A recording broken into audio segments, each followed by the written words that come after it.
আসসালামু আলাইকুম। দেশের দুই অঞ্চলে আঘাত হানতে পারে ঘূর্ণিঝড় রেমাল। নিউজ ইনফো কালবেলা।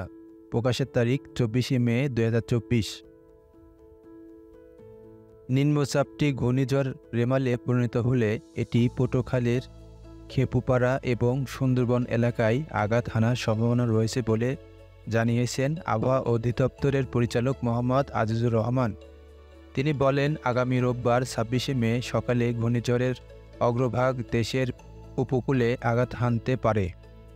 একই দিনে সন্ধ্যায় ঘূর্ণিঝড়টি দেশের উপকূল অতিক্রম করতে পারে, তবে সবই গতির উপর নির্ভর করবে।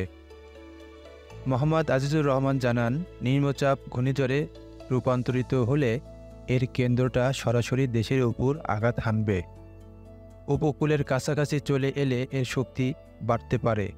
উপকূল অতিক্রম করার ৪-৬ ঘন্টার মধ্যে শক্তি হারাতে পারে। তিনি আরও বলেন, ঘূর্ণিঝড়ের প্রভাবে শনিবার রাত থেকেই উপকূলীয় জেলায় বৃষ্টিপাত হতে পারে। উপকূলের কাছাকাছি এলে ঘূর্ণিঝড়ের শক্তি বাড়তে পারে।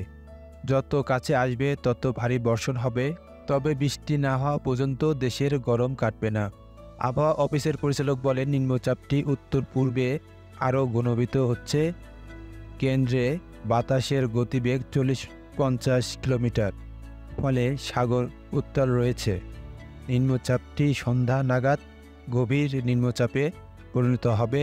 এর ফলে চট্টগ্রাম, মোংলা, পায়রা সমুদ্র বন্দরে ১ নম্বর দূরবর্তী সতর্কতা সংকেত দেখানো হচ্ছে। মাছ ধরার নৌকা এবং ট্রলারকে উপকূলের কাছাকাছি থাকার নির্দেশ দেওয়া হয়েছে।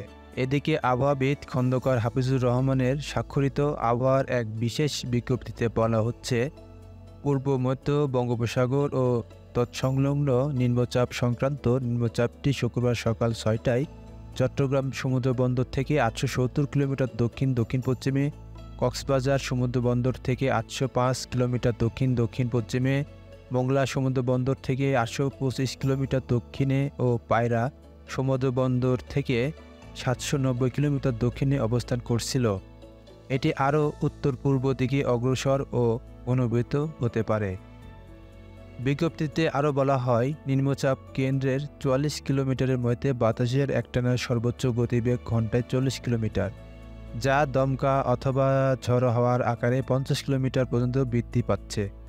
নিম্নচাপ কেন্দ্রের কাছাকাছি এলাকায় সাগর উত্তাল রয়েছে।